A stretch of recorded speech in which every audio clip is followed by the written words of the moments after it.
jump into the next one. We got Myron Gaines doing Myron Gaines. Only things that Myron Gaines could do.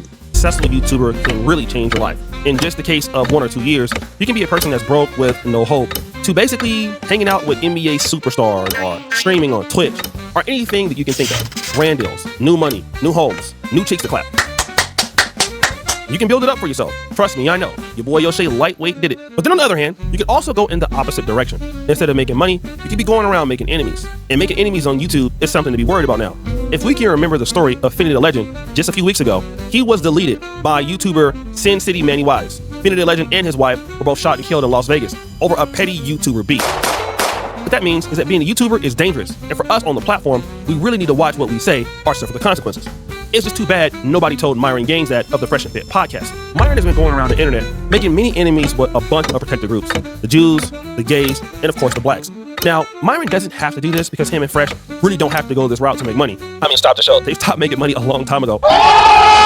Yeah, it's called demonetization. I mean, it's kind of what happens when you're not that smart and you don't want to do well in life. Stupid. But again, Myron has this really big thing with black people, especially disrespecting black women, even when it's uncalled for. I say we can't be racist, but if a mother do, I feel like if any mother had a right or entitlement to feel any harsh, any anger against another mother, racist, Indian, and black, and y'all sit back and say, with an R, Mexicans sit back and say, like they was picking cotton with us. First of all, y'all sit back and say, because it makes y'all. Okay, Nick, thank you for confirming all the stereotypes that we believed. We appreciate your participation in the space. You literally confirmed all the stereotypes. You're loud as hell. I have to literally turn my volume down. You can barely speak coherently. But if you listen to this clip, the lady that was speaking was just basically, kind of upset. She wasn't disrespecting anybody. She wasn't cursing anybody out. She was just talking about something very passionately. And of course, Myron took the opportunity to disregard what she was saying and then insult her. Now there was another lady, if you heard to hear that in the background, see what I'm saying? See what I'm saying? Like she was basically saying like, here you go, you're being disrespectful for no reason. And this sort of thing could have been avoided. And the reason why is disrespecting women for the sake of it doesn't make any sense. Number one, it's wrong. And number two, from what I'm hearing from this particular lady, she's not disrespecting you. Okay, but here's the thing when it comes to the whole Myron thing. His whole thing is just to be contrary, obviously, right? We get it. Are some of the things that he's saying about black culture true? Yes, they are. Are some of the things he's saying about black culture completely speaking in generalities? Yes, they are. Are some of the things he's saying wrong? Yes. As with anything, there's multiple sides and multiple perspectives on a single subject. Now, does everybody fall into that category? Obviously not. Me, being somebody who is obviously well-educated and well-read, I do not speak in such terms that most, I guess you would say, Negroes speak. Okay, I understand. Now, is that a bad thing? Is that a wrong, what? Listen, I'm not here to try to say that Myron is a saint, by no means. I'm just saying that if these things that he's saying do not apply to you, then do not take them to any offense. Whatever the case might be, okay? That's all I'm saying. People can be aggravated or people can express themselves by sometimes talking loud. I mean, we are Americans, especially black Americans, but I didn't hear the lady talking down on Myron. She was just expressing herself. But Myron goes out of his way again to insult black women for no reason. Where do you rank black women in terms of attractiveness? All the way at the bottom. Very bottom. Multitude of reasons. Now, are all black girls ugly? Of course not. There's some hot ones, but it's a minority. And, let's be honest here. The average black woman's 187 pounds. Loud, obnoxious, rude, fake hair. Now again, this other podcast host asked Myron this question. Where do you rank black women in terms of attractiveness? Now let me just say this. The reason why the podcast host, who I believe in this case is he appears to be white, he asked Myron this because he knows that you're going to say something stupid, right? So the reason why he's even asking you that is because he knows you're going to talk down on black women. Now, if you didn't have a history of doing that, then that wouldn't be an issue. Now, if you feel that black women are unattractive, that's okay. It's your personal opinion. But for you to share that information to the internet solely so that you can go viral is stupid, in my opinion. And without even thinking about the fact that you're offending somebody by saying that and that you're out in the public all the time, that your very life could be in danger. But wait, there's more. And black women, here's another thing, dirty little secret about black women. They don't like intelligence. They don't like competence. They don't like proper English. They don't like educated, none of that. You corny. You ain't got no swag. You're boring. You're white. You're white. You're a square. I'll tell you this, black bitch will only that'll sit there and roast you for being smart. Now on this one, he said something that's interesting. He's talking about the fact that black women don't typically like black men or intelligent black men. Now, a lot of black men feel that there is some level of truth to it, okay? which, hey, if you feel like that, that's okay, but you're really not involved in the black community, and you already have stated that you don't like black women. I can see that argument from a black man who loves black women, and he feels like sisters should really give black men that are good a try instead of dealing with these pookies and ray rays. Then that makes sense because it's coming from a guy who's in the community, but you don't date black women. You're with a Venezuelan migrant or immigrant, so this doesn't even really matter. So why do you feel the need to talk about a group of women that you're unattracted to? And that's why some black Americans started to give him this warning. No disrespect, but Marvin not black. Like, no funny. They beat him Barack Obama as not African American, but he black skinned from another country and come over here and talk down on black Americans because they don't. Okay, but then now, hold up, guys. Before we get into all this, let us remember that we need to be slightly educated before we speak just randomly. Okay? Myron not a black American. Then what is Myron? He is from Sudan. He is Sudanese. Immigrated, first generation immigrant, or firstborn immigrant here in the Americas, thus making him, he is a black American. Now, however you might look at his thought processes, you could say one thing about his thought processes, but there's one thing that you cannot take away from him, and it is his black heart. Unfortunately, he is black. So before we start saying things that, oh no, because he's this and because of no.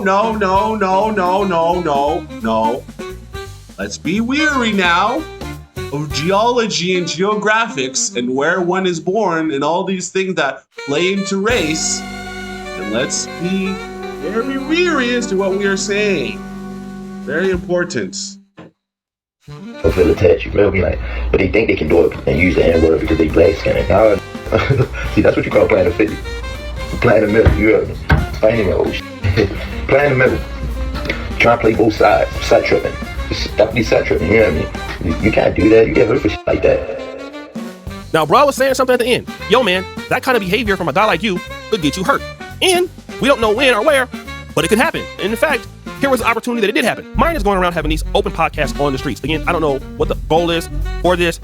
People are coming up, answering questions, asking questions. He's done this at colleges and stuff like that, right? So again, I don't understand why he's trying to do this because obviously he's not being monetized on YouTube. He's fell out with X. He's even criticized Elon Musk. So this sort of work, I don't understand what the goal is as to why he's doing this, but he's doing it anyway. And it just happened that some guy came up and then this happened. How you disrespect black women on your show? Yeah. You can't disrespect me. Because I'm gonna walk up here and throw this drink in your face and let you know what's up. Oh, you gonna do that? Yeah. Oh, that won't be good, man. That won't be good, bro. I'm Hamilton. That won't be good. That won't be good. That won't be good. That won't be good.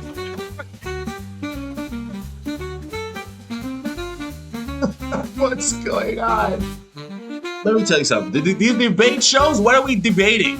What is this? Listen, this is why you gotta give it up to Myron. Just give him his flowers. He understands media, he understands moments, he understands just getting the right gotcha moment. Whether it's something that he says that people don't like, or whether it's the moment or the provocation of people, he understands what makes for good media. Now, who is at fault? Is it Myron that he understands the audience? Or is it the audience's fault? Is the fact that we consume this stuff and we say, yes, fight, or oh yeah, do this or do that. We kind of have to take a step back and kind of have to look at the bigger picture.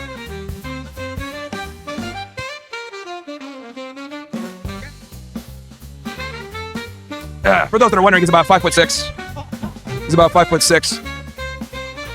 Awesome, man. Bro, it's crazy. It's funny. It confirms all the stereotypes. Comes in, starts chipping out, starts acting crazy, having a good discussion, debate on hierarchy. Dude immediately makes it about black women, starts simping. Crazy.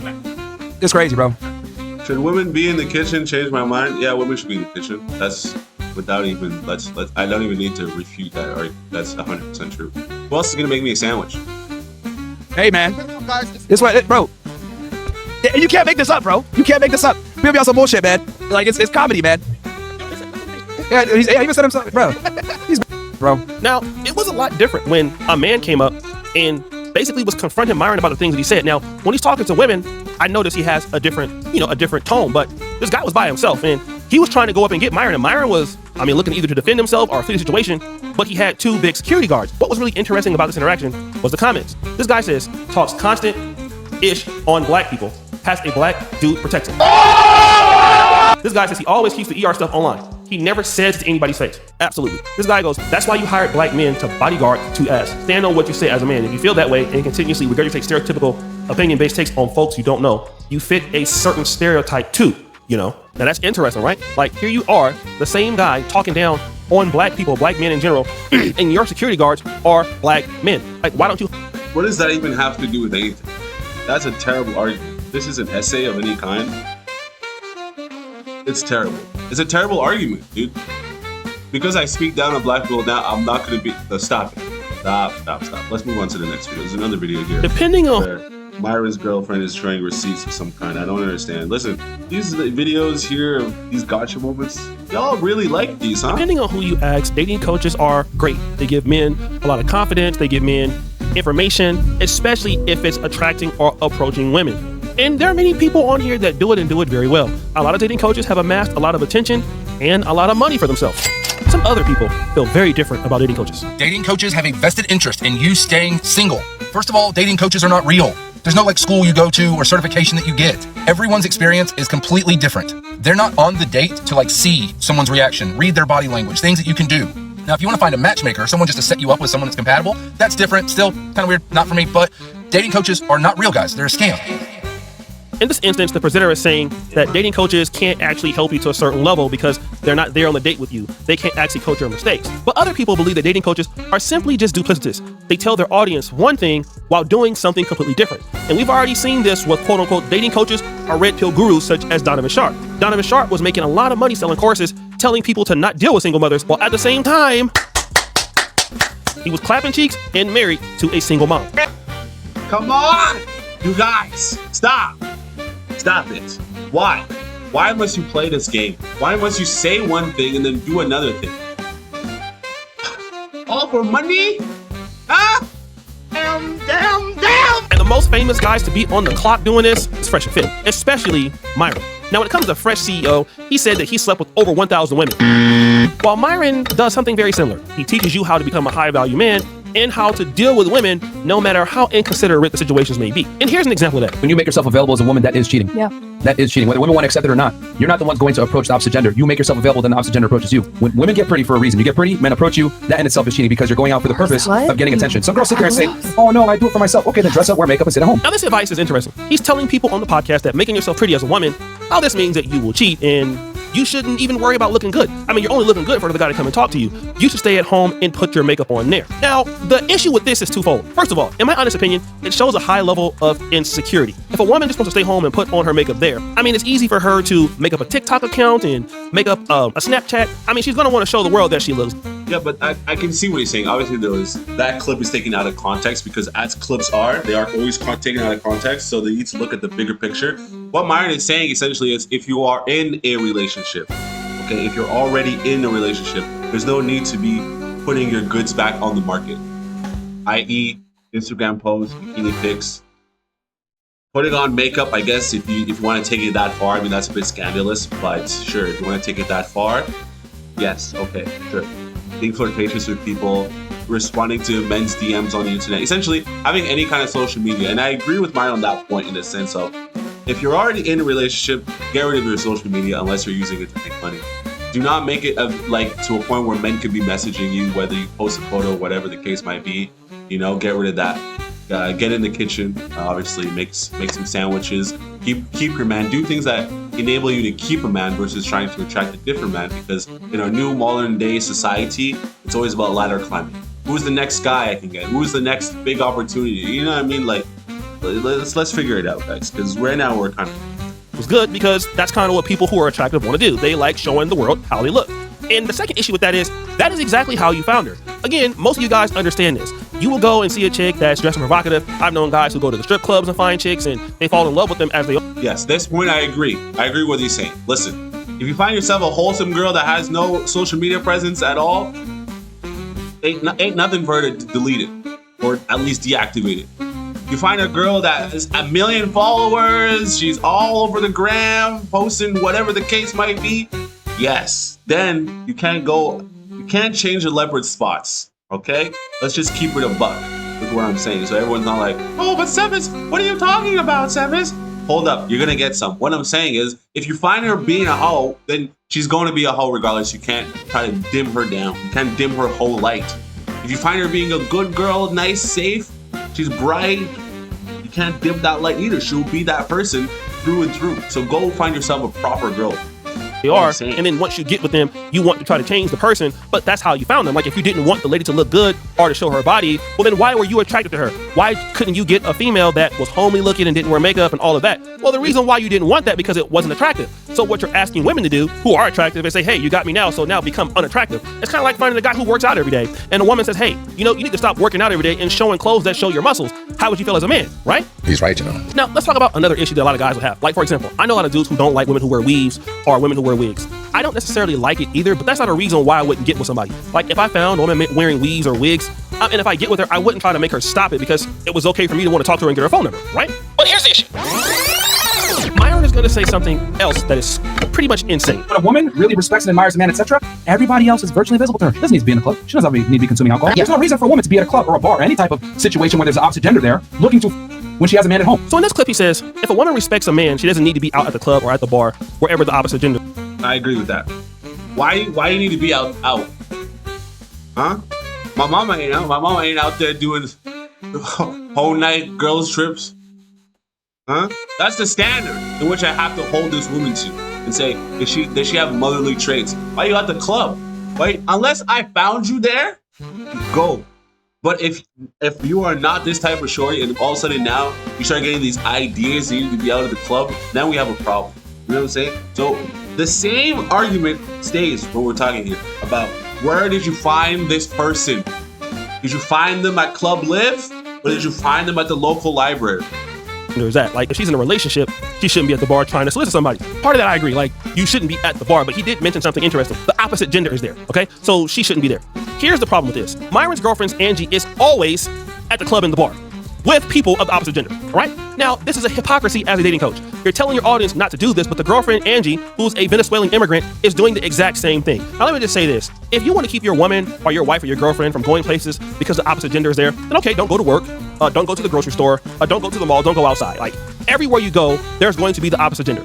If a man is going to talk to your woman, then he's going to talk to her. It's her job to tell the guy no, okay? That's just pretty much it. But wait, it gets worse. Myron is going to tell his audience something very interesting again. So you're saying you can never go out and have a guy's night and she can never go out and have a girl's night? No, I can do whatever I want. She stays inside. He says here, she can never go out, my girlfriend, and have a girl's night out. Although I can go and have a guy's night out, okay? But what do we see her doing? In the B-roll, let's just look. That is her having a girl's night out, okay? Or whatever she's doing. And then if you look at a certain point, she's actually by a guy in the video. There's a guy in the background. He's probably clapping the cheeks. Now, he just said earlier that, hey, she shouldn't go out because men are there. And obviously, clearly, she's doing just that, which is a contradiction to what he's talking about. Now, again, like, I don't have a problem how people want to run their relationships, but if you're online selling courses or trying to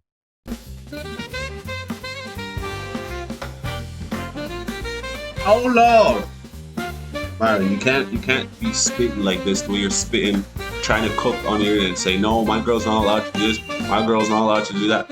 I have complete utter dominance over my girl. And then it always comes back to realize that, man, it's almost like he's just saying these things to play the character. To just play the character. And then you're spitting all these things to people that then go into their own real life and mess it all up because they think, hey, Myron is actually doing these things on 100. So if I go and do them, I have to be on that same sort of tip. And then it comes out to reality that there's fissures, there's cracks in the man's image. And so what he's saying isn't correlating to what he's actually portraying. Huh? This is wild. This is wild. I'm dumbfounded. to get guys to donate to your stuff, and you're telling a man what they should do, but your girlfriend is doing the direct opposite, like, you're not serious, okay? Let's go to the fourth one. I tell you, don't go to the club. You want to go to the club anyway and be a I tell you not to hang out with your friends. You hang out with them anyway. Again, he says, I tell you not to go to the club with your 3 or 4 friends, but you're doing it anyway. I think he's talking about something in third person, like trying to teach him to a guy, right? But what do we find his girlfriend doing? Well, the B-roll shows something different. That's her with all of her friends. Again, another hypocritical point from our guy Myron, telling you to do something that he's not willing to do. And this is the big issue, I think, with dating coaches. It's not that some of the advice is not good. Right. It's not that some of the advice isn't good. The advice is good. It's just the fact that, like, yo, you can't say one thing and then just behind closed doors, other things are going on. If you actually were about that life, why would your girl be out of the club? Like, it comes always back to the same question of, like, where did you find this person?